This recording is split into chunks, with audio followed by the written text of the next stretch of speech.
Okay, let's take a deep dive today. We're really immersing ourselves in what's happening in the trucking world right now. Yeah, we've pulled together insights from a whole stack of recent sources you've shared.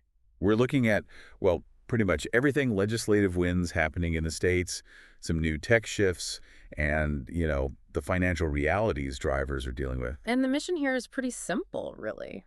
We want to cut through all the noise and just lay out what's actually going on, Uh-huh. show you how these things directly impact your life, whether you're behind the wheel or, maybe managing things off the road. It's about getting that full picture, seeing things from different angles.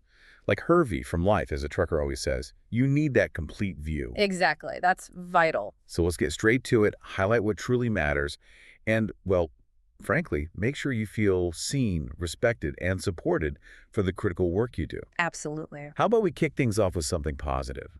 A story that really celebrates the skill, the precision, the pride of being a professional driver. Oh, yeah. The Florida Truck Driving Championships. That's a great example. Hit a record turnout in Daytona recently. A record, wow. Yeah, and it wasn't just, a bunch of trucks parked. It was a real showcase of incredible mastery. Right. Because driving professionally, it's so much more than just covering miles, isn't it? Definitely. These events test everything. You've got complex obstacle courses needing pinpoint precision, Uh-huh. tough written exams on regs and safety, plus rigorous rig inspections, all under pressure. The whole package. Totally. This year, 373 drivers competing across 9 divisions. 373. And these are the top performers from Florida fleets. Many of them have millions, literally millions of accident-free miles. Just imagine the skill. Yeah. Squeezing a 53-footer through tight cones, judging blind spots perfectly, stopping on a dime. And doing it with judges watching your every move. It takes years of dedication, real focus. It really highlights the demands of the job, doesn't it? The concentration needed every single day. For sure. And the winners, well, they're testament to that. Gary Harshbarger from FedEx Freight nailed the 3-axle division. Okay. And Mary Ellis from UPS, she drives a step van. She got a perfect score on the pre-trip inspection. That's incredibly rare. A perfect score. That's huge. And that gets her to the Nationals. Yep. Earned her a spot at the ATA National Truck Driving Championships in Indy. The Super Bowl of safety, they call it. And just getting into the state competition means you need a clean record for the whole year, right? Minimum 1 year accident-free. Yeah. But yeah, many competitors have 15, 20, even more years without a preventable accident. It's amazing. So this event, it's more than just trophies. It celebrates safety, builds pride. And it helps reframe trucking as the high-skill, respected profession it truly is. It puts the focus squarely on the people behind the wheel, their professionalism, their value. That's a fantastic way to start celebrating that skill. But okay, we also know drivers face a lot of hurdles. Regulations, economic stuff. It's not always easy out there. No. But the good news is sometimes focused action does lead to wins. Our sources pointed to some pretty significant legislative victories coming out of Arkansas recently. Yeah, that's important to see. While things at the national level can move so slowly, states are often where you see real, tangible progress. The Arkansas Trucking Association apparently had a very good session. They really did. Let's dig into some of those key wins. First one that jumps out is tort reform specifically, Act 28. This deals with phantom damages. Ah, yes, phantom damages. So for years, juries could award damages based on, the initial billed amount for medical care, even if the actual amount paid was much lower, right? Exactly, those inflated bills. This new law says, nope, only the actual cost, what was really paid or owed, can be considered. Which is seen as a big deal for carriers, potentially lowering insurance costs and making the state, less of a jackpot target for massive lawsuits. It took years to get that done, apparently. And it's not just Arkansas, is it? We're seeing similar pushes elsewhere. Right, you mentioned Florida, Georgia, Iowa. It seems like part of a bigger movement to tackle those nuclear verdicts that can just cripple companies. It shows that state-level advocacy, when it's focused, can really deliver results that affect the bottom line, which, ultimately impacts drivers too.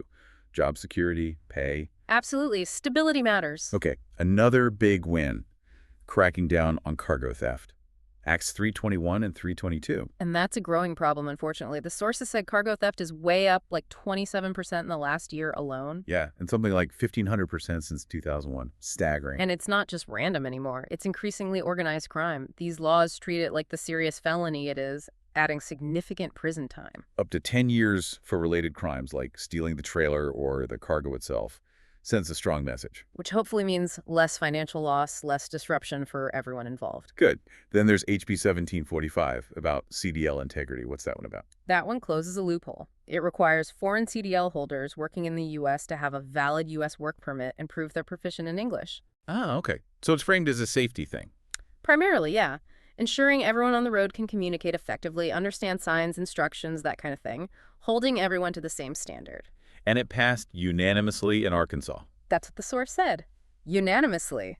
That tells you something about how important they felt this was. Definitely speaks volumes. And one more predatory towing. HB 2001. That hits close to home for a lot of drivers, I bet. Oh, for sure. We've all heard the horror stories. This reforms the state towing board, gives vehicle owners more rights in disputes, demands more transparency in billing. So trying to stop those situations where your truck or cargo gets held hostage by outrageous towing fees. Exactly. Bringing some fairness and clarity to a system that could feel really exploitative. And besides these big ones, Arkansas also cut some taxes, right? Corporate and individual rates, phasing out that throwback rule. Yeah, smaller things, but they add up, creating maybe a healthier business environment overall, which again hopefully benefits everyone down the line. So these wins really show what can happen when the industry focuses its efforts at the state level. Real solutions to real problems. It's encouraging to see. Okay, let's tackle another topic. One that often gets drivers, well, pretty fired up. This whole idea about paying your fair share for highways. Ah, yes. The trucks tear up the roads argument. We hear it all the time. And the counter-argument is usually, hold on, look at what we actually pay.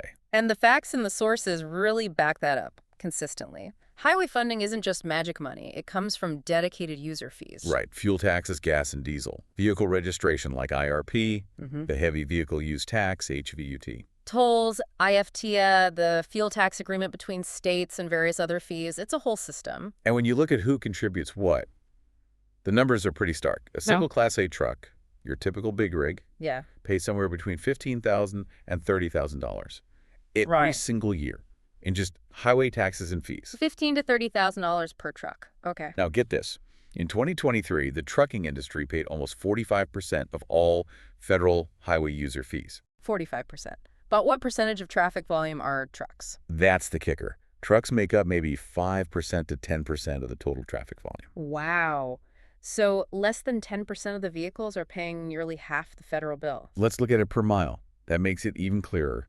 A passenger car pays about 1.2 cents per mile in federal fuel taxes. Okay, 1.2 cents. A heavy truck, when you bundle all the fees, federal, state, fuel, HVUT, IRP, tolls, everything, is paying somewhere between 17 cents and 30 cents per mile. Whoa. 17 to 30 cents per mile for a truck versus just over a cent for a car? Right. So how can anyone argue truckers aren't paying their share? The data just doesn't support it. They're paying way more proportionally. That's a massive difference. And yeah, sure, heavy trucks cause wear on pavement, especially older roads, but they mostly stick to the interstates and major routes designed for them. And a lot of road damage, the potholes and cracks, comes from weather, right? Water, freezing, thawing. Exactly. Environmental factors, how well the road was built in the first place, lack of maintenance funding. Yeah. Those are huge factors. Plus, you don't see cars getting weighed constantly like trucks do. Good point. What about overloaded pickups or RVs? Right. And think about who isn't paying fuel taxes. Electric cars don't pay any.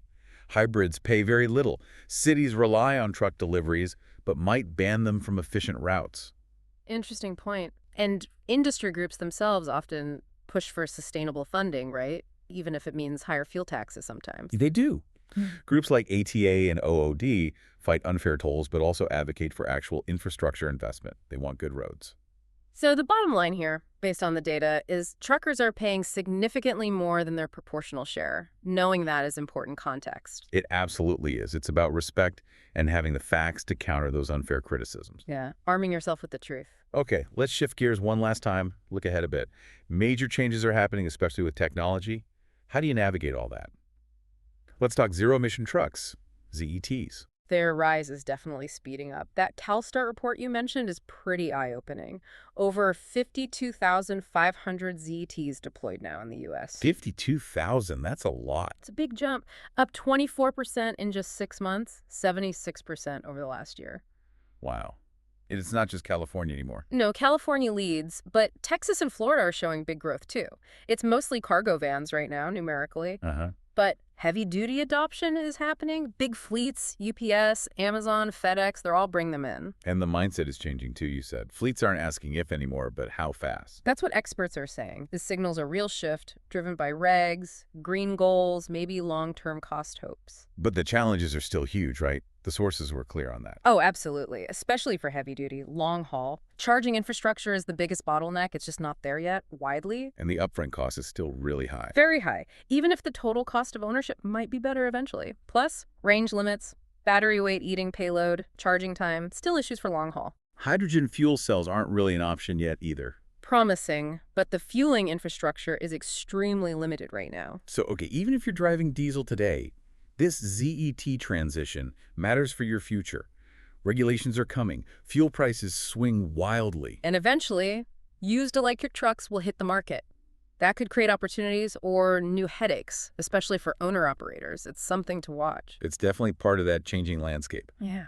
Speaking of changes, let's touch on cabotage and how cracking down on it might affect rates.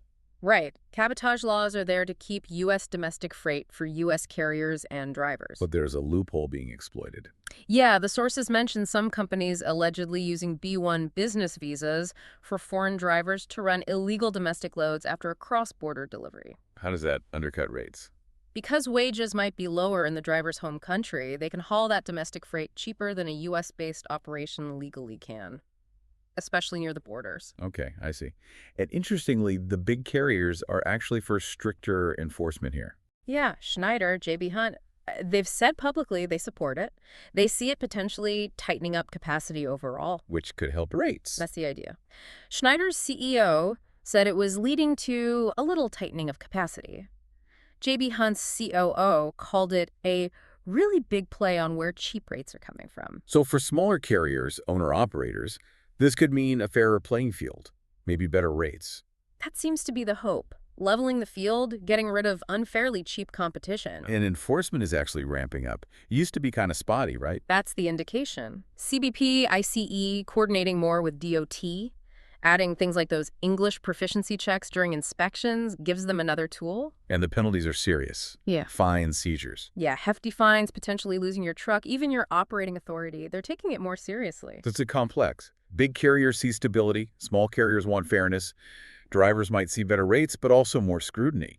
It's definitely got multiple angles, but the goal seems to be tackling unfair competition, which could ultimately benefit legitimate U.S. trucking operations. Okay, one more piece of tech, something drivers are dealing with right now inside the cab. That Litex Surfsight AI-14 Dashcam. Ah, yes, the smart dashcams. This one's interesting because of the edge AI. Meaning it processes things right on the camera. Exactly. It can detect risky stuff, tailgating, lane drifting instantly, and give the driver an alert right then and there, in the cab. Real-time coaching. That's different from waiting for a manager to review footage later. Big difference. It also has a touchscreen, giving drivers some control, depending on how the company sets it up. And they mentioned a privacy feature. Lens sensor. Yeah, that's designed to address driver concerns. It can apparently detect motion or events without recording video for sensitive situations. So fleets like the risk reduction, lower insurance maybe. Drivers, probably mixed feelings, coaching versus feeling watched. Understandably mixed, yeah. But the privacy options are clearly trying to address that pushback. And it ties into other systems, like Geotab. Right, it becomes part of the whole fleet management picture. The aim is better coaching, less liability, maybe saving time on reviews. It directly impacts the driver's day-to-day. Okay, wow. We've covered a ton. From celebrating driver skill at competitions to seeing real legislative wins in places like Arkansas on things like lawsuits and towing. to busting that myth about highway funding with the actual numbers. And looking at big shifts like ZETs, cabotage enforcement, and that new in-cab AI tech. The common thread really is constant change, isn't it? The industry is always evolving. Always bringing challenges, sure, but also opportunities. You're navigating regulations, tech, the economy, the freight market. It's a lot. Which leads perfectly into a really crucial point from one of the sources, this idea of managing your time, not just for shippers or dispatcher logs, but managing time for yourself. Yes, and specifically using that precious off-duty time strategically, not just resting, but maybe building something extra, like other income streams. It was framed really powerfully, I thought.